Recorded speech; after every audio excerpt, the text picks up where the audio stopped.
नमस्कार साथियों, घोटूल एकेडमी के ऑनलाइन डिजिटल प्लेटफॉर्म में आप सभी का स्वागत है और ऑफलाइन क्लास में बैठे हुए सभी आप लोगों का स्वागत है। आज की क्लास से हम लोग कंप्यूटर पढ़ना शुरू कर रहे हैं, कंप्यूटर का स्टार्ट कर रहे हैं। आज कंप्यूटर का पहला क्लास है। हम कंप्यूटर के बारे में जानेंगे। कोई भी एग्ज़ाम हो, वो कंप्यूटर से रिलेटेड हो या फिर कंप्यूटर से रिलेटेड ना हो, पीएससी की वैकेंसी हो चाहे व्यापम की वैकेंसी हो, हर एक वैकेंसी में, यहाँ तक कि शिक्षा भर्ती में भी, शिक्षक भर्ती का जो पेपर होने वाला है उसमें भी कंप्यूटर का एग्ज़ाम होना है। मतलब कंप्यूटर के सिलेबस आपके सिलेबस में कंप्यूटर को ऐड किया गया है। तो हर एग्ज़ाम के दृष्टिकोण से हमारा ये जो चैप्टर है, हमारा ये जो टॉपिक है, हमारा ये जो सब्जेक्ट है, ये बहुत इम्पोर्टेंट है। तो सभी लोग भी फोकस रहेंगे और आज की क्लास से हम लोग स्टार्ट करेंगे कंप्यूटर के बारे में पढ़ना। ठीक है? तो कंप्यूटर में सबसे पहला बात आता है कि कंप्यूटर क्या है? क्या है कंप्यूटर? कंप्यूटर क्या है? तो कंप्यूटर एक स्वचालित इलेक्ट्रॉनिक मशीन है, ऑटोमेटिक इलेक्ट्रॉनिक मशीन। ठीक है, स्वचालित इलेक्ट्रॉनिक मशीन है, ऑटोमेटिक ऑटोमेटिक इलेक्ट्रॉनिक मशीन बोलो या डिवाइस बोलो, दोनों एक शब्द है। ठीक, भाई बिजली से चलता है इसलिए इलेक्ट्रॉनिक है, बिजली से चलता है इसलिए इलेक्ट्रॉनिक है,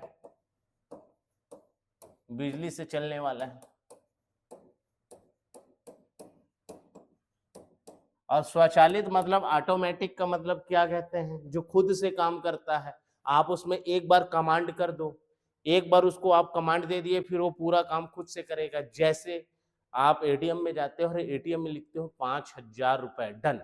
फिर वो 5,000 रुपए को घर घर घर घर घर घर घर गिनेगा और गिन करके आपको निकाल देगा। मतलब वो मशीन अपने आप ये काम कर रहा है कि मेरे को 500 का नोट लेना है, 2,000 का नोट लेना है, 100 का नोट लेना है, 50 का नोट लेना है, 10 का नोट लेना है या 20 का नोट लेना है। ठीक है? ऐसे ही आप पासबुक को प्रिंट कराने जाते हो तो आप उसमें अपना अकाउंट नंबर डाले और ऐसे करके वो अपना पासबुक को एंटर किए और सीधा आप क्या कर देते हो, प्रिंट। तो वो ऑटोमेटिक उसमें प्रिंट कर देता है पूरा। तो वो काम क्या कर रहा है? ऑटोमेटिक कर रहा है, खुद से काम कर रहा है। कमांड देने के बाद, एक बार कमांड देने के बाद खुद से काम कर रहा है।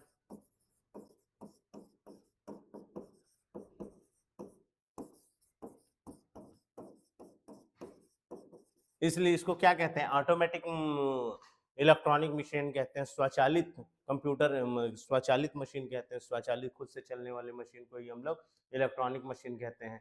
ऑनलाइन वाले जो कोई भी हैं कमेंट करेंगे, जो जुड़े हुए हैं। ठीक है, तो इलेक्ट्रॉनिक डिवाइस है ये, ऑटोमेटिक इलेक्ट्रॉनिक डिवाइस है। कंप्यूटर, मान लीजिए कभी ऐसा शब्द आपसे इंटरव्यू में पूछ दिया जाए कि कंप्यूटर जो है, ये जो शब्द है, ये शब्द, कंप्यूटर जो शब्द है वो किससे बना है? मतलब इसका नाम कंप्यूटर ही क्यों रखा गया? खैर इसका शॉर्टकट है, कंप्यूटर का वह COMPUTER का उसको लिखा गया है, बड़ा फॉर्म रखा गया है। लेकिन कंप्यूटर को हम, कंप्यूटर शब्द कहाँ से आया है? तो कंप्यूटर शब्द लैटिन भाषा के, अमेरिका की जो दक्षिणी अमेरिका का स्टेट है वहां लैटिन भाषा बोली जाती है। तो लैटिन भाषा के कंप्यूट वर्ड से आया है। किससे आया है? कंप्यूट वर्ड से आया है, जिसका मतलब क्या होता है? कंप्यूट का मतलब होता है गणना करने वाला। क्या होता है? गणना करने वाला, कोई कैलकुलेट करने वाला। एक्चुअल में कंप्यूटर एक कैलकुलेटर ही था। इसका सबसे पहला उपयोग अपन कैलकुलेटर के रूप में किए थे, जोड़ने घटाने हिसाब करने के लिए। एक जोड़ना घटाने का काम था इसका। बाद में इसको फिर अपन डेवलप किए और आज अपन एक इसको इंसान बना दिए हैं, ह्यूमनॉइड आर्टिफिशियली इंटेलिजेंस बना दिए हैं। जो काम इंसान नहीं कर सकता उससे ज्यादा काम ये कर सकता है। ठीक है, इसको इतना एडवांस किया गया है। तो पहला इसका जो काम था वो काम था इसका ये करना, मतलब गणना करना। तो ये किस वर्ड से आया है? कंप्यूट वर्ड से आया है। कंप्यूट, कंप्यूट वर्ड से है। कंप्यूट वर्ड का मतलब क्या था? गणना करने वाला, गणना करने वाला। ठीक है। कंप्यूटर को हिंदी में क्या कहते हैं? तो संगणक कहते हैं। क्या कहते हैं? गणना करने वाला तो संगणक कहते हैं। ठीक, गणना करने वाला। कंप्यूटर एक इलेक्ट्रॉनिक मशीन है। तो इलेक्ट्रॉनिक मशीन में बिजली किसी चीज से सप्लाई हो रही होगी इसके अंदर। भाई ये कंप्यूटर क्या है? ये कंप्यूटर जो आपको दिख रहा है, ये कंप्यूटर एक इलेक्ट्रॉनिक मशीन है। इस इलेक्ट्रॉनिक मशीन में किसी चीज से तो बिजली सप्लाई हो रही होगी। वायर कनेक्टेड होगा। वायर कनेक्टेड, वायर के बाद में जो तार है वो यहाँ पर किसी चीज से आके लगा होगा। तो वायर जो आता है वो मान लीजिए साधारण समझो में देखा जाए तो सीपीयू से जुड़ा रहता है। सीपीयू के अंदर में मदरबोर्ड होता है। उस मदरबोर्ड में छोटे छोटे कुछ डिवाइस होते हैं जो बिजली सप्लाई करने का काम करते हैं। क्या करने का काम करते हैं? बिजली सप्लाई करने का काम करते हैं। तो कंप्यूटर को उसके जनरेशन के आधार पर अलग अलग जनरेशन में बांटा गया है। जो कंप्यूटर का डेवलपमेंट है, कंप्यूटर का जो विकास हुआ, उस विकास को अलग अलग पीढ़ियों में बांटा गया है। अभी बता रहा हूं उसके बारे में। तो अलग अलग पीढ़ियों में बांटा गया है। तो अलग अलग पीढ़ी में अलग अलग डिवाइस का उपयोग किया गया है जो बिजली सप्लाई करने का काम करते थे, जो इलेक्ट्रिसिटी सप्लाई करने का काम करते थे। इलेक्ट्रिसिटी सप्लाई करने का जो डिवाइस काम करते थे उसको जनरेशन के आधार पर अलग अलग बांटा गया है। अब ये जनरेशन क्या होता है इसको भी समझिए। जनरेशन क्या है?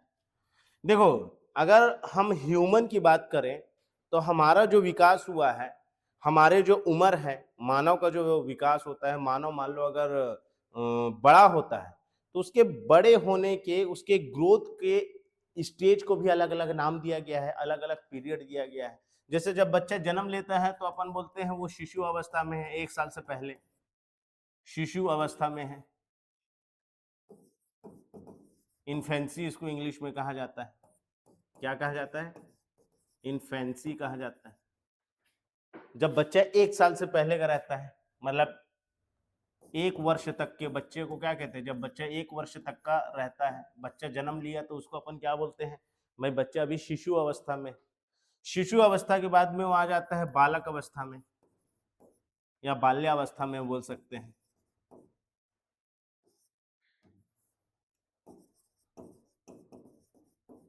ठीक, बालक अवस्था को इंग्लिश में अपन चाइल्डहुड बोलते हैं।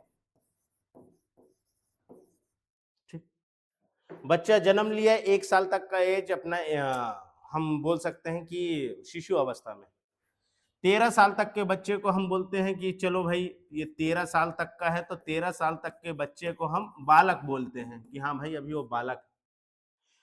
बालक अवस्था के बाद में आता है फिर किशोरावस्था, जिसको एडोलिसेंस कहते हैं। एडोलिसेंस,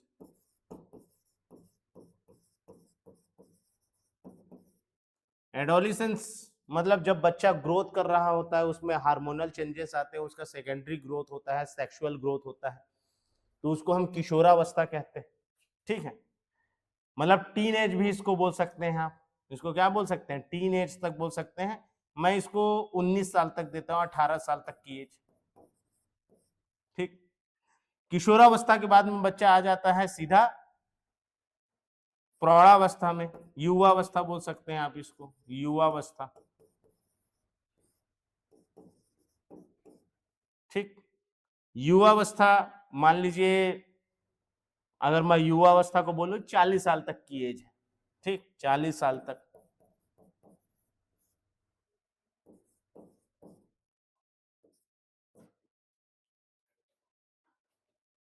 युवावस्था के बाद में आ जाता है अपना प्रौढ़ावस्था, और प्रौढ़ावस्था के बाद में लास्ट में आता है बूढ़ावस्था। इसके बाद में इंसान की मृत्यु हो जाती है। युवावस्था को मैं यंग हुल्ड अपना नाम दे रहा हूं, मतलब ये मेरा शब्द है। प्रौढ़ावस्था को अपन एडल्टहुड बोल सकते हैं, एडल्टहुड। एक्चुअल में एडल्टहुड 18 साल का जो बच्चा हो जाता है उसको एडल्ट बोलने ही लगते हैं, तो यंग हुड की जगह आप इन दोनों को एडल्टहुड मान सकते हैं। एडल्टहुड के बाद में ये क्या आ जाता है, old age, old age state. तो जब इंसान का विकास हम देख रहे हैं तो अलग अलग समय पे उसको अलग अलग कहा जा रहा है।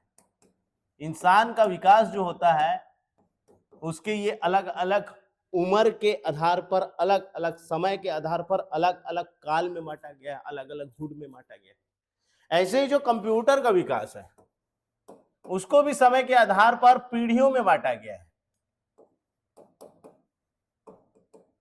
जो कंप्यूटर का विकास है उस कंप्यूटर के विकास को समय के आधार पर या उसके क्या डेवलपमेंट पीरियड के आधार पर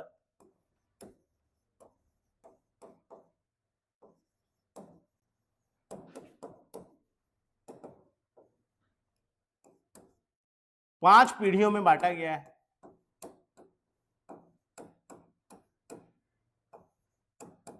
ठीक, पीढ़ी मतलब पीरियड है, समय काल है, काल के आधार पर उसके विकास के, कंप्यूटर के विकास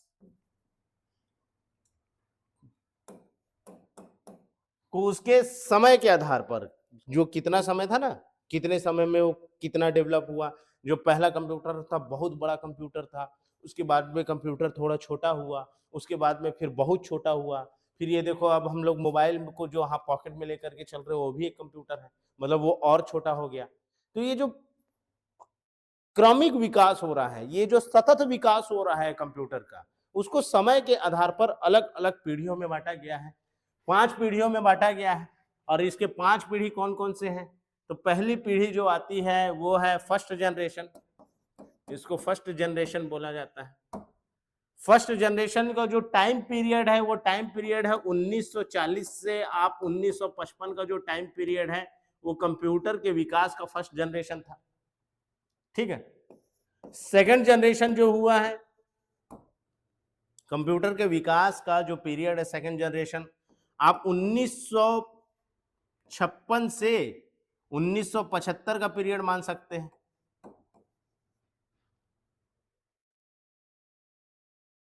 नहीं, 1965 का जो पीरियड है, ठीक, 10 साल की इस पीरियड को आप सेकंड जनरेशन मानेंगे। सेकंड जनरेशन 1956 से लेकर के 1965 तक का। जो थर्ड जनरेशन आया, ये थर्ड जनरेशन आया 1966 से लेकर के 1975 का जो समय था, इसको कंप्यूटर के विकास का थर्ड जनरेशन माना जाता है। ठीक है, मतलब एक समय काल को, एक समय को, एक पीरियड को हम क्या नाम दे रहे हैं, एक जनरेशन नाम दे रहे हैं। कंप्यूटर के विकास को, कंप्यूटर के जो टेक्नोलॉजिस्ट थे, जो साइंटिस्ट थे, उन्होंने जनरेशन नाम दिया। जैसे हम लोग मानव के विकास को एडल्टहुड, चाइल्डहुड, इन्फेंसी, एडोलिसेंस, है ना, ओल्ड एज, इन सब में बांटे हैं। ठीक ऐसा ही कंप्यूटर के विकास को अलग अलग जनरेशन में बांटा गया उनके समय के आधार पर। तो फर्स्ट जनरेशन 1940 से 1955 तक, सेकंड जनरेशन 1956 से 1965 तक, थर्ड जनरेशन 1966 से 1975 का, फोर्थ जो जनरेशन है, फोर्थ जनरेशन को हम 1976 से 1990 का मान सकते हैं। ठीक, और लास्ट जो अभी जो जनरेशन चल रहा है जिसको हम फिफ्थ जनरेशन कहते हैं, ये 1991 से वर्तमान जो अभी चल रहा है वो कंप्यूटर के विकास का फिफ्थ जनरेशन है। कंप्यूटर के विकास का जो अभी एरा चल रहा है, अभी जो समय चल रहा है 1991 के बाद से, इसको हम वर्तमान एरा कहते हैं। ठीक है, कहीं कुछ किताबों में ये 1988, 1989 भी लिखा गया है, 1989 भी मिलेगा, कुछ किताबों में ये 1989 भी मिलेगा। ठीक है, लेकिन ज्यादातर अपन 1991 मान सकते हैं कि 1991 या 1989 से अभी का जो समय चल रहा है वो कंप्यूटर के विकास का फिफ्थ जनरेशन है। अब मैं ये क्यों बताया, देखो हर एक जनरेशन में हमने इलेक्ट्रॉनिक डिवाइस, कंप्यूटर एक इलेक्ट्रॉनिक डिवाइस है, तो कंप्यूटर क्योंकि एक इलेक्ट्रॉनिक डिवाइस है तो उसको हम लोग किसी चीज से बिजली सप्लाई कर रहे होंगे, कंप्यूटर को बिजली देने के लिए किसी डिवाइस का हम लोग उपयोग कर रहे होंगे। तो हर एक जनरेशन में अलग अलग डिवाइस का उपयोग किया गया है। जो पहला जनरेशन था उसमें अलग डिवाइस का उपयोग किया गया बिजली सप्लाई करने के लिए, सेकेंड जनरेशन में हम लोग अलग डिवाइस का उपयोग किए, थर्ड जनरेशन में हम लोग अलग डिवाइस का उपयोग किया, फोर्थ जनरेशन में हम लोग अलग डिवाइस का उपयोग किया और फिफ्थ जनरेशन में हम लोग अभी एक अलग डिवाइस का उपयोग कर रहे हैं जो कंप्यूटर को बिजली सप्लाई काम करना है, बिजली सप्लाई करने का काम करता है। तो कंप्यूटर एक इलेक्ट्रॉनिक मशीन है और इस इलेक्ट्रॉनिक मशीन में जो सबसे फर्स्ट जनरेशन में बिजली सप्लाई करने का उपयोग किया गया प्रथम पीढ़ी में, किसमें? प्रथम पीढ़ी में वो वैक्यूम ट्यूब का उपयोग किया गया।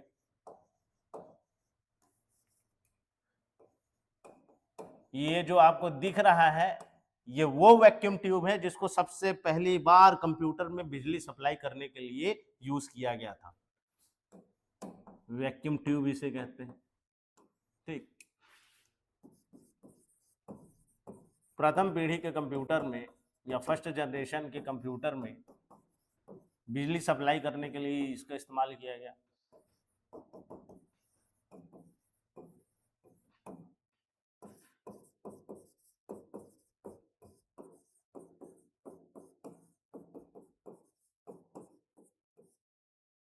के लिए वैक्यूम ट्यूब का इस्तेमाल किया गया था।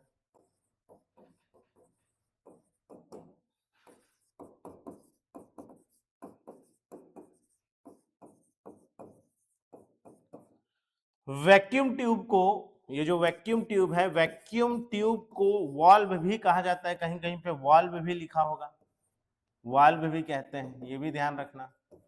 जो वैक्यूम ट्यूब आपको ये दिख रहा है इसको कहीं कहीं पर किसी किताब में वाल्व भी कहा गया है।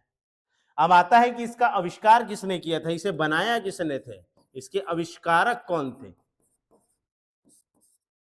तो देखो हर चीज को रटेंगे तो भूल जाएंगे, तो कुछ तरीका है जिससे आप उसको रिलेट करके, आप इमेजिनेशन करके इस चीज को याद कर सकते हो। किसी कंप्यूटर को कभी भी पढ़ना होता है तो कंप्यूटर भूलते क्यों हैं अपन? क्योंकि हम रटे हैं और पेपर देने जा रहे हैं, तो जो रटा होता है वो भूल जाते हैं। लेकिन किसी चीज का आप अगर पिक्चर देख लिए कि ये ऐसा वॉल्व था, अब इस वॉल्व में, ये जो वॉल्व है, अब एक कहानी सोचिए, एक कहानी की कल्पना करते हैं। अब इसके आविष्कारक को बता रहा हूं कि इसका जो आविष्कारक थे ये एक लड़का था, एक लड़की थी, दोनों कपल थे, हस्बैंड वाइफ थे। एक लेडीज इस वैक्यूम ट्यूब को, भाई बिजली का काम कर रहा है, ये बिजली सप्लाई करने के लिए अपन वैक्यूम ट्यूब का इस्तेमाल किए थे। तो क्योंकि वैक्यूम ट्यूब का इस्तेमाल हम लोग बिजली सप्लाई करने के लिए किए थे, तो एक लेडीज है वो अपने सर पे वैक्यूम ट्यूब को लेकर चल रही है, बहुत बड़ा था ये, है ना। तो वैक्यूम ट्यूब को लेकर के चल रही है एक लेडीज और जंगल की तरफ जा रही है, तो जंगल को इंग्लिश में फॉरेस्ट कहते हैं। तो एक लेडीज फॉरेस्ट की तरफ जा रही है वैक्यूम ट्यूब को लेके, और उसके हस्बैंड का नाम है फ्लेमिंग। उसके हस्बैंड का क्या नाम है? फ्लेमिंग। तो एक लेडीज वैक्यूम ट्यूब को लेकर के फॉरेस्ट की तरफ जा रही है और उसका जो हस्बैंड है जिसका नाम है फ्लेमिंग, उस फ्लेमिंग को एम्ब्रेसिंग फील हो रहा है। कैसा फील हो रहा है? वो एम्ब्रेस फील कर रहा है कि यार मेरी पत्नी है, लेडीज है, वो वैक्यूम ट्यूब को उठाई है और मैंने उठाया हूं। मैं फ्लेमिंग जो है थोड़ा सा कमजोर है, तो वो वैक्यूम ट्यूब इतना भारी है कि उसको उठा नहीं सकता। तो वैक्यूम ट्यूब को एक लेडीज फॉरेस्ट की तरफ लेकर के जा रही है और उसका हस्बैंड जो कि फ्लेमिंग है, वो फ्लेमिंग इस दृश्य को देख के एम्ब्रेस फील कर रहा है। तो यहीं से स्टोरी क्या था, एक लेडीज फॉरेस्ट की तरफ जा रही है वैक्यूम ट्यूब को लेके और उसका हस्बैंड है फ्लेमिंग, वो फ्लेमिंग इस सीन को देख के एम्ब्रेस फील कर रहा है।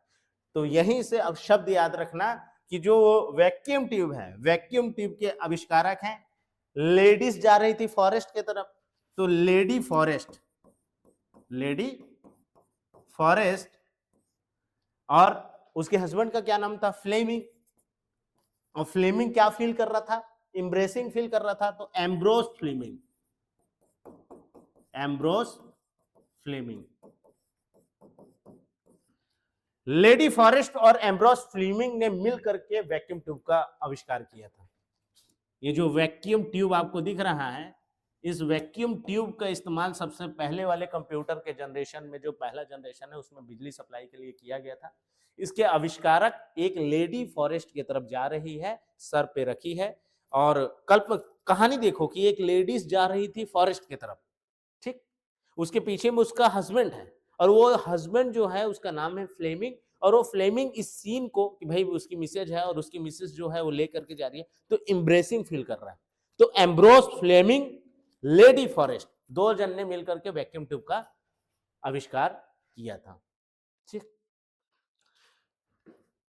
कंप्यूटर जो है, ठीक, अच्छा प्रश्न पूछे हो कि जो कंप्यूटर है उसको हिंदी में हम संगणक कहते हैं। एक इलेक्ट्रॉनिक डिवाइस है, एक ऑटोमेटिक इलेक्ट्रॉनिक डिवाइस है।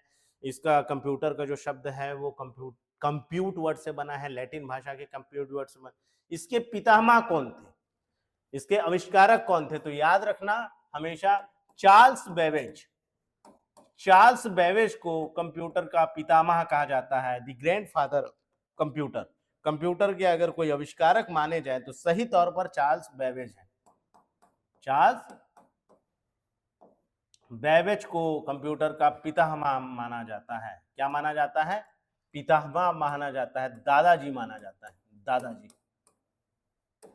ठीक, चार्ल्स बेबेज को कंप्यूटर का दादाजी माना जाता है।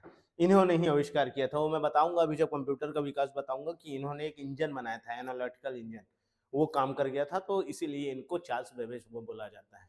तो हम लोग हर एक पीढ़ी में, भाई कंप्यूटर एक इलेक्ट्रॉनिक डिवाइस है तो उसमें बिजली सप्लाई करने के लिए हम पीढ़ी दर पीढ़ी क्या डिवाइस को उपयोग किया गया, तो फर्स्ट पीढ़ी में वैक्यूम ट्यूब का इस्तेमाल किया गया था। वैक्यूम ट्यूब का निर्माण किसने किया था? तो लेडी फॉरेस्ट और एम्ब्रोस फ्लेमिंग, लेडी फॉरेस्ट और एम्ब्रोस फ्लेमिंग। अब सेकंड पीढ़ी में जो दूसरी पीढ़ी है, ये जो दूसरी पीढ़ी आपको दिख रही है, जो चित्र है, इसका ट्रांजिस्टर कहते हैं। इसे क्या कहते हैं? ट्रांजिस्टर कहते हैं।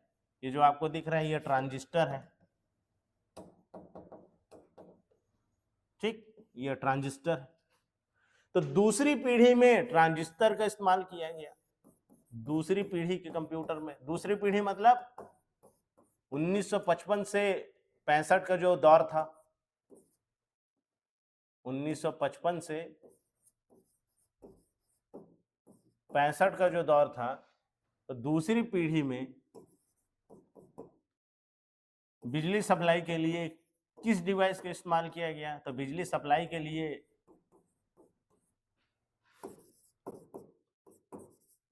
ट्रांजिस्टर का उपयोग किया गया था। किसका उपयोग किया गया?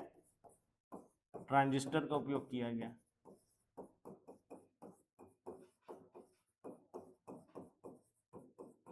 ठीक, अब इस ट्रांजिस्टर का आविष्कार किसने किया था? देखो ट्रांजिस्टर का पहले फोटो देख लो ताकि तुमको ये पता रहे कि ट्रांजिस्टर कैसा होता है।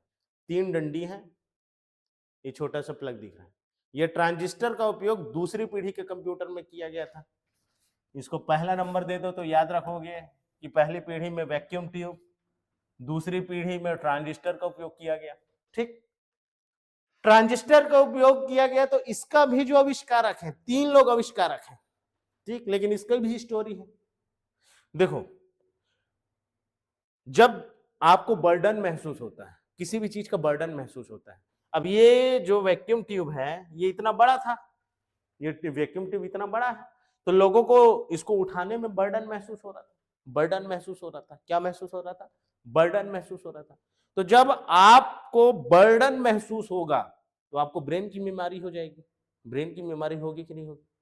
जब आपको बर्डन महसूस होगा तो आपको ब्रेन की बीमारी हो जाएगी, और आप ब्रेन के बीमारी के इलाज करने के लिए आपको शॉक दिया जाएगा। शॉक दिया जाएगा कि नहीं? बिल्कुल दिया जाएगा। तो ट्रांजिस्टर के जो आविष्कारक हैं उनको बर्डन महसूस होता था, बर्डन महसूस होने के कारण उनको ब्रेन की बीमारी हो गई। अब ब्रेन की बीमारी हो गई तो इसलिए उनको शॉक दिया गया। क्या दिया गया? शॉक दिया गया। ट्रांजिस्टर के जो आविष्कारक हैं उनको बर्डन महसूस होता था, बर्डन महसूस होता था तो उनको ब्रेन की बीमारी हो गई, और ब्रेन की बीमारी हो गई तो उनको शॉक दिया गया, उनके इलाज करने के लिए उनको शॉक दिया गया। तो ये 3 नाम याद रखना, बर्डन, ब्रिटेन और शॉकले। बर्डन, ब्रिटेन और शॉकली, ये 3 इसके आविष्कारक हैं। ठीक है, यही इसके आविष्कारक हैं।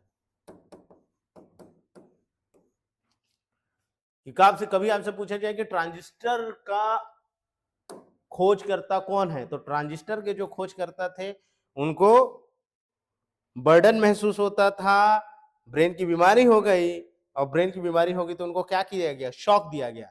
तो बर्डन से बर्डन, ब्रेन की बीमारी मतलब ब्रेटेन, और शॉक दिया गया मतलब शॉकली। बर्डन, ब्रेटेन और शॉकली इसके आविष्कारक हैं। ट्रांजिस्टर के आविष्कारक बर्डन, ब्रेटेन और शॉकली। अब आता है थर्ड जनरेशन। थर्ड जनरेशन में किसका उपयोग किया गया, तो ये आईसी चिप्स है, इंटीग्रेटेड सर्किट चिप। देख लो ऐसा ही होता है। थर्ड जनरेशन में आईसी चिप का इस्तेमाल किया गया था बिजली सप्लाई करने के लिए, इलेक्ट्रिसिटी सप्लाई करने के लिए कंप्यूटर को। अब लोग क्या है ना, पहले बड़ा सा था, अब थोड़ा छोटा हुआ, अब उसको और छोटा किए कि भाई थोड़ा सा और छोटा कर देते हैं। तो तीसरा जो है, तीसरा आता है आईसी चिप। क्या आता है, आईसी चिप्स। आईसी चिप्स को क्या कहते हैं, इंटीग्रेटेड सर्किट चिप। ये इतने सारे क्या है, सर्किट्स लगे हैं, तो circuit chip, integrated circuit chip का इस्तेमाल किया गया था थर्ड जनरेशन की पीढ़ी में। ये जो दिख रहा है ये क्या है, आईसी चिप। तीसरी पीढ़ी में या तीसरी पीढ़ी के कंप्यूटर में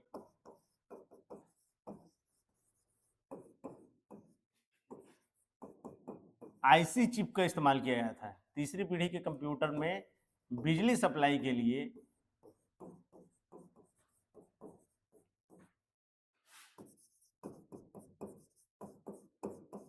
आईसी चिप का इस्तेमाल किया गया था।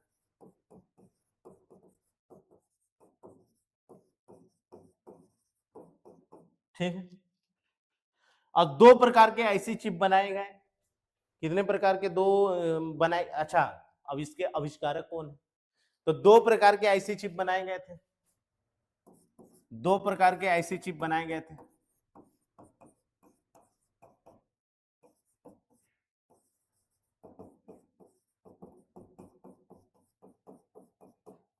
पहला था small scale integrated circuit chip.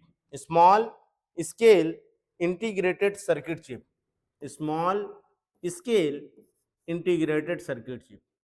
जब तीसरी पीढ़ी के कंप्यूटर में बिजली सप्लाई करने के लिए आईसी चिप को बनाया गया तो 2 प्रकार के आईसी चिप बनाए गए थे।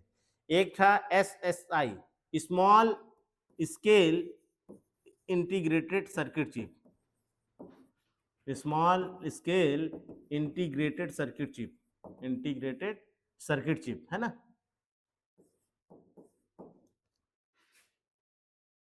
दूसरा था medium scale integrated circuit chip, MSI. 2 प्रकार के आईसी चिप बनाए गए थे। पहला था SSI, small scale integrated circuit chip. दूसरा था MSI, medium scale integrated circuit chip. Medium scale integrated circuit chip, small integrated circuit chip और medium scale integrated circuit chip. 2 प्रकार के आईसी चिप बनाए गए। ठीक, तीसरा पीढ़ी का दौर कब से कब शुरू होता है, तो तीसरा पीढ़ी का दौर शुरू होता है 1965 से 1975 का जो दौरा है, 1965 से 75 का जो दौर है, 66 से 75 मान सकते हैं। तो ये जो टाइम पीरियड है इसको हम तीसरी पीढ़ी मानते हैं। तो तीसरी पीढ़ी के कंप्यूटर में आईसी चिप का इस्तेमाल किया गया था। 2 प्रकार के आईसी चिप्स बनाए गए थे। अब देखना इसके आविष्कारक कौन थे।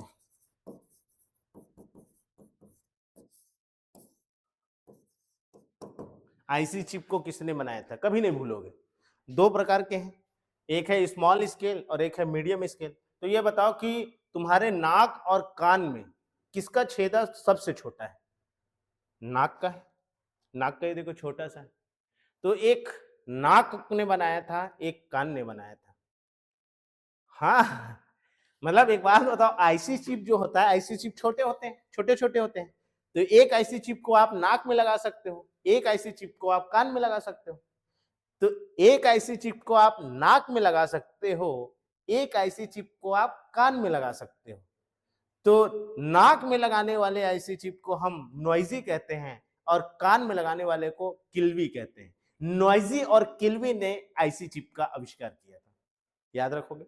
आईसी चिप दो प्रकार के बनाए गए थे, small scale integrated circuit chip, medium scale integrated chip. क्योंकि आईसी चिप छोटा होता है, याद करने के लिए बता रहा हूं ताकि जीवन भर याद रहे। आईसी चिप छोटा रहता है, तो एक आईसी चिप को आप नाक में लगा सकते हो, एक आईसी चिप को आप कान में लगा सकते हो। तो नाक में लगाने वाले आईसी चिप को नॉइजी और कान में लगाने वाले को किल्वी। तो नॉइजी और किल्वी इसके आविष्कारक थे, इंटीग्रेटेड सर्किट चिप के आविष्कारक कौन थे? तो टाइटल याद रखना बस, नॉइजी एवं किल्वी ने, नॉइजी एवं किल्वी ने आईसी चिप का आविष्कार किया था, याद रहेगा। अरे बेटा हर चीज याद रहोगे। वैक्यूम ट्यूब, लेडी फॉरेस्ट जंगल की तरफ जा रही है, एक लेडी जंगल की तरफ जा रही है, उसके हस्बैंड का नाम फ्लेमिंग, वो क्या कर रहा है? एम्ब्रेस फील कर रहा है, Ambrose feel. Transistor, burden feel होगा, जो ट्रांजिस्टर बनाए हैं उसको बर्डन फील हो रहा है, burden, Britain, chocolate. IC chip का इस्तेमाल, एक नाक में, आईसी चिप छोटा होता है तो एक नाक में एक कान में, तो नाक वाले को नॉइजी, कान वाले को किल्वी। नॉइजी और किल्वी ने इसका आविष्कार किया था। फोर्थ जनरेशन में आते हैं, तो भाई थर्ड जनरेशन के बाद अब लोग एडवांस होने लग गए। फोर्थ जनरेशन में आने के बाद लोग लैपटॉप बनाने लग गए। लैपटॉप भाई, अभी तक कंप्यूटर इतना बड़ा था, बहुत भारी था, इतना मोटा रहता था। पहले के कंप्यूटर में देखना पीछे साइड इतना बड़ा निकला रहता था, उसको उठा के ले जाने में मतलब पतला दुबला व्यक्ति तो उसको उठा ही नहीं सकता। तो बोले कि यार अब कंप्यूटर को थोड़ा सा और एडवांस बनाया जाए और कंप्यूटर के बाद अब लैपटॉप बनाया जाए। तो फोर्थ पीढ़ी में, चतुर्थ पीढ़ी में हमने लोग एडवांस होने लगे, लैपटॉप बना लें। तो फोर्थ पीढ़ी में माइक्रो प्रोसेसर का उपयोग किया गया, माइक्रो प्रोसेसर का उपयोग किया गया। माइक्रो प्रोसेसर, बिजली सप्लाई करने के लिए फिर माइक्रो प्रोसेसर का उपयोग किया गया। देखो माइक्रो प्रोसेसर के चारों तरफ लकीर है, ये असली है माइक्रो प्रोसेसर। जब पहली बार फोर्थ पीढ़ी में माइक्रो प्रोसेसर का उपयोग किया गया बिजली सप्लाई के लिए, ठीक। अच्छा, माइक्रो प्रोसेसर कहां पे लगा रहता है? जो आप लैपटॉप चलाते हो तो लैपटॉप का जो कीबोर्ड होता है ना, कीबोर्ड खट खट खट खट जो कीबोर्ड होता है, उस कीबोर्ड के नीचे में मदरबोर्ड लगा रहता है। वो कीबोर्ड के नीचे ही मदरबोर्ड होता है, उस मदरबोर्ड में ही छोटा सा आईसी चिप लगा रहता है। और इस आईसी चिप का मतलब वो माइक्रो प्रोसेसर लगा रहता है, मदरबोर्ड में माइक्रो प्रोसेसर लगा रहता है। इस माइक्रो प्रोसेसर को सबसे पहली बार इंटेल 404 कंपनी ने बनाया था। सर्वप्रथम माइक्रो प्रोसेसर को, सर्वप्रथम माइक्रो प्रोसेसर को, माइक्रो प्रोसेसर को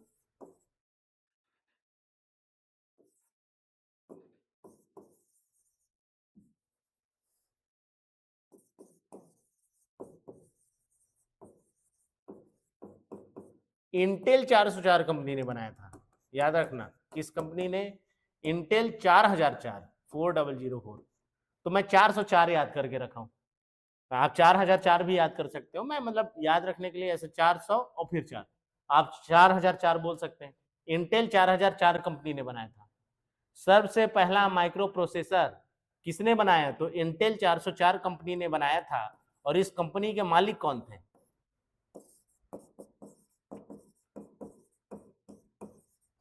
अब इसको भी याद रखने, इसको भी याद रखने का एकदम शॉर्टकट तरीका है, सब कहानी से याद रखना है वरना भुला जाओगे। माइक्रो प्रोसेसर, माइक्रो मतलब छोटा, छोटा मतलब हाफ, माइक्रो मतलब छोटा, छोटा मतलब हाफ। तो एक हाफ और उसके दोस्त, मतलब एक हाफ और उसका फ्रेंड दोनों मिल करके बनाए थे। माइक्रो प्रोसेसर छोटा होता है, तो इस छोटे चीज को बनाने के लिए एक हाफ और उसका फ्रेंड, हाफ एवं फ्रेंड मतलब फ्रेडिनोफॉगिन, फ्रेडिनो हाफ एवं फ्रेंड ने मिलकर के बनाया, फ्रेंड ने बनाया। और ये फ्रेंड से याद रखना उसका नाम क्या है, फ्रेडिनोफॉगिन नाम है, फ्रेडिनोफॉगिन।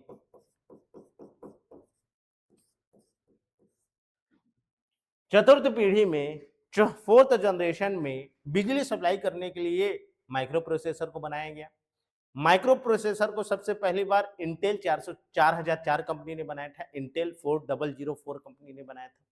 इस कंपनी के मालिक कौन थे, या किसका इतना दिमाग आया कि मैं चलो और छोटा कर देता हूं, इतना सारा ये 4 ठो ऐसा करके बना दूंगा इधर इधर। सबसे पहला ये देखो, ये था, ये जो इंटेल 404 कंपनी बना था, ये पहला माइक्रो प्रोसेसर है। ये देखो इंटेल 4004 कंपनी का जो पहला माइक्रो प्रोसेसर बनाया गया था, तो वो आईसी चिप जैसा ही दिख रहा है, लेकिन ये थोड़ा एडवांस था। ये देखो ऊपर में भी लगा दिए। अभी की स्थिति में, आज की स्थिति में माइक्रो प्रोसेसर कैसा दिखता है, तो ऐसा दिखता है। ठीक है, अभी की स्थिति में माइक्रो प्रोसेसर कैसा दिखता है, तो ऐसा दिखता है। माइक्रो प्रोसेसर को और किस नाम से जाना जाता है, माइक्रो प्रोसेसर को VLSI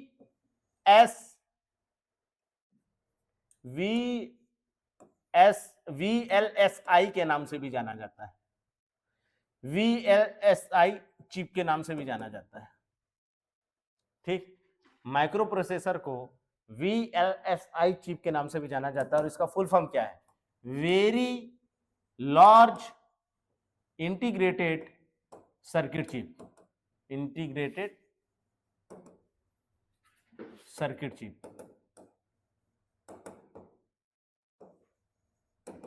ये पूछा गया है, हमेशा याद रखना है, एक एक सवाल आ चुका है, प्रीवियस ईयर का क्वेश्चन पेपर बनाओगे तो समझ में आ जाएगा कि चतुर्थ पीढ़ी में किस प्रकार के, चतुर्थ पीढ़ी के कंप्यूटर में बिजली सप्लाई करने के लिए किस प्रकार के चिप का इस्तेमाल किया गया है। तो याद रखेंगे कि चतुर्थ पीढ़ी के कंप्यूटर में VLSI चिप का इस्तेमाल किया गया है, वेलसी, ये जो वेलसी लिखा है ना, VLSI very large scale integrated circuit chip का इस्तेमाल किया गया है, very large scale integrated circuit chip का इस्तेमाल किया गया है चतुर्थ पीढ़ी के कंप्यूटर में। इसको पहले माइक्रो प्रोसेसर कहा जाता था। माइक्रो प्रोसेसर का जो उपयोग किए हैं, मतलब किसने सबसे पहली बार बनाया, तो माइक्रो है तो हाफ ने और उसके फ्रेंड ने, हाफ एंड फ्रेडिनोफॉगिन ने मिलकर के माइक्रो प्रोसेसर को बनाया। एक कंपनी थी इनकी, एक कंपनी इंटेल की कंपनी है ना, इंटेल 404 ने, ये जो दिख रहा है इंटेल 404 ने सबसे पहली बार माइक्रो प्रोसेसर को लाया। और आज की स्थिति में कैसा दिखता है माइक्रो प्रोसेसर, तो वेलसी ऐसा दिखता है। ठीक है, यह बिजली सप्लाई करने का काम करता है। और आपसे एक और प्रश्न पूछा जाएगा कि आईसी चिप जो बनते हैं, आईसी चिप में किस धातु, उपधातु या अधातु या अर्धधातु का उपयोग किया जाता है। तो याद रखिएगा कि आईसी चिप में एक सिलिकॉन का इस्तेमाल किया जाता है। किसका इस्तेमाल किया जाता है, सिलिकॉन का इस्तेमाल किया जाता है। सिलिकॉन अर्धचालक है, ये हमेशा याद रखना। किस धातु का उपयोग किया जाता है, तो सिलिकॉन धातु का उपयोग किया जाता है, सिलिकॉन धातु का उपयोग किया जाता है। क्यों किया जाता है, क्योंकि सिलिकॉन एक अर्धचालक है, याद रखना। सिलिकॉन क्या है, ये भी याद रखना, अर्धचालक है। जैसे कहते हैं ना चालक, कुचालक, तो ये अर्धचालक है। क्या है ये, अर्धचालक है। जो आपका मोबाइल का चार्जर बनता है ना, उस चार्जर में भी कहीं कहीं पे आईसी चिप लगा होता है। आ रहा है समझ में। अब अर्धचालक है तो इसका इस्तेमाल क्या होगा, देखो अगर कोई चालक है तो बिजली उसमें बहुत जल्दी से दौड़ेगा, बिजली की स्पीड, इलेक्ट्रिसिटी की स्पीड अधिक रहेगी। चालक है तो, कुचालक है तो उसमें जाएगा ही नहीं, इलेक्ट्रिसिटी अच्छे से अपना गमन नहीं कर पाएगी। और अर्धचालक जो है तो उसमें आराम से जाएगी और स्पीड उसका कम रहेगा। तो हमको इलेक्ट्रॉनिक डिवाइस में हमको कम मात्रा में बिजली या कम स्पीड से बिजली चाहिए रहता है। इसीलिए हमको आईसी चिप में सिलिकॉन धातु का उपयोग किया गया। सिलिकॉन धातु, अभी ताइवान में सुने थे कि ताइवान ताइवान का और चीन का लड़ाई चल रहा है और अमेरिका जो है ताइवान को ज़्यादा सपोर्ट कर रहा है। ताइवान का सपोर्ट क्यों कर रहा है, उसका रीज़न है क्योंकि ताइवान में सबसे ज़्यादा सिलिकॉन पाया जाता है और सिलिकॉन वहाँ पाया जाएगा तो उससे वो क्या बनाएगा, आईसी चिप बनाएगा। कोई भी कंप्यूटर बिना आईसी चिप के नहीं चल सकता, वो माइक्रो प्रोसेसर हो चाहे आईसी चिप हो। भाई माइक्रो प्रोसेसर को भी हम क्या कहते हैं, माइक्रो प्रोसेसर का पूरा नाम क्या है, very large integrated circuit chip. इसमें भी सिलिकॉन लगा रहता है, इसमें भी सिलिकॉन रहता है। तो सिलिकॉन के बिना ये मान के चलो कि आपका कंप्यूटर नहीं बन पाएगा। ठीक, आज का जो एडवांस कंप्यूटर है बिना सिलिकॉन के नहीं बन सकता क्योंकि सिलिकॉन की महत्वता ज़्यादा है, उसका जो इम्पोर्टेंस है अधिक है। यही कारण है कि अमेरिका ताइवान का सपोर्ट कर रहा है। आ रहा है समझ में? वरना कभी ताइवान की तरफ झांकता नहीं था। अब वो चाइना से लड़ने के लिए रेडी हो गया कि अगर तुम ताइवान को कुछ किए तो हम ताइवान की तरफ से लड़ाई करेंगे। आ रहा है समझ में? ये बहुत दोगले लोग रहते हैं, जितने भी अमेरिकन लोग हैं ये सिर्फ पैसा के भूखे हैं और पैसा जहाँ पैसा है उसका सपोर्ट करेंगे। आ रहा है समझ में? जहाँ उनको आर्थिक फायदा होना होगा उसी का वो साथ देंगे। एक बात बस याद रखना। तो माइक्रो प्रोसेसर जो होता है, माइक्रो प्रोसेसर को हम VLSI भी कहते हैं, very large scale integrated circuit chip. इसको सबसे पहले माइक्रो प्रोसेसर को इंटेल 404 कंपनी ने बनाया था। इसके आविष्कारक कौन है, तो हाफ एवं फ्रेंड मतलब फ्रेडिनो फॉगिन ने बनाया था। हाफ एवं फ्रेडिनो फॉगिन ने 4th जनरेशन में इसका आविष्कार किया गया। आप कहाँ याद रखना, तो लैपटॉप का जो कीबोर्ड होता है, कीबोर्ड के नीचे मदरबोर्ड लगा रहता है। कीबोर्ड के नीचे क्या रहता है, मदरबोर्ड रहता है, इसी मदरबोर्ड में लगा रहता है। वो जो दिखता नहीं सीन एकदम ऐसा करके जिसमें सारे छोटे छोटे इलेक्ट्रॉनिक मशीन लगे रहते हैं, आप कभी देखे होंगे टीवी में या मोबाइल में या नहीं, बहुत सारे मशीन रहते हैं, उसी को मदरबोर्ड बोलते हैं। तो मदरबोर्ड में ही ऐसा लगा रहता है। ठीक, ये 4th जनरेशन में हो गया। अब 5th जनरेशन जो अभी की जनरेशन चल रही है, 5वीं पीढ़ी में, 5वीं पीढ़ी में जो हम अभी इसका उपयोग कर रहे हैं, इसे ULSI चिप कहा जाता है। अल्ट्रा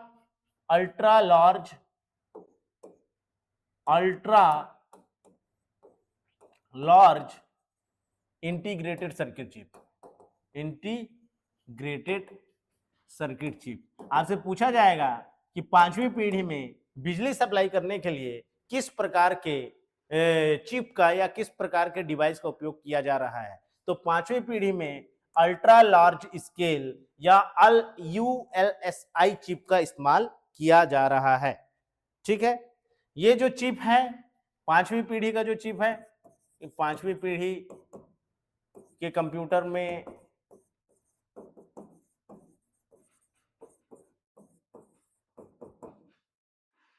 ULSI का उपयोग किया जा रहा है।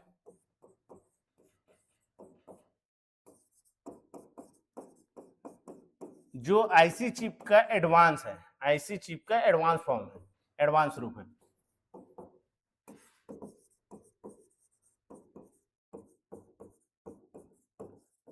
ये भी याद रखेंगे कि 5वीं पीढ़ी को कृत्रिम बुद्धिमत्ता की पीढ़ी कहा जाता है। जो 5th जनरेशन है, 5th जनरेशन को, ये जो 5th जनरेशन है, 5th जनरेशन को कृत्रिम बुद्धिमत्ता, आर्टिफिशियल इंटेलिजेंस का युग कहा जाता है। कृत्रिम बुद्धिमत्ता, जो अभी एआई चल रहा है,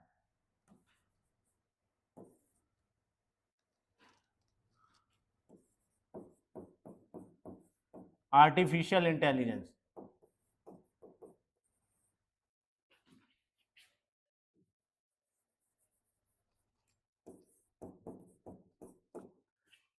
कृत्रिम बुद्धिमत्ता, 5th जनरेशन को कृत्रिम बुद्धिमत्ता का युग भी कहा जाता है। और याद रखेंगे एआई का फादर किन्हें कहा जाता है, एआई का फादर जॉन मैकार्थी, इनका नाम हमेशा याद रखिएगा। ये तहलका लाने वाले जो साइंटिस्ट हैं वो जॉन मैकार्थी हैं। जो एआई से आप अपना फोटो बना ले रहे हो, जो वीडियो बना ले रहे हो, वो काम कर दे रहा है, सोच पा रहा है, विचार कर पा रहा है, तो जॉन मैकार्थी एआई के पिता हैं। आर्टिफिशियल इंटेलिजेंस का पिता किसे कहा जाता है? तो जॉन मैकार्थी को कहा जाता है। और किस कंप्यूटर में या किस पीढ़ी के कंप्यूटर में एआई का इस्तेमाल हो रहा है? तो 5वीं पीढ़ी के कंप्यूटर में एआई का इस्तेमाल हो रहा है। हमेशा याद रखेंगे, 5वीं पीढ़ी में एआई का इस्तेमाल हो रहा है। तो हमने आज की क्लास में कंप्यूटर का शुरुआत किए हैं।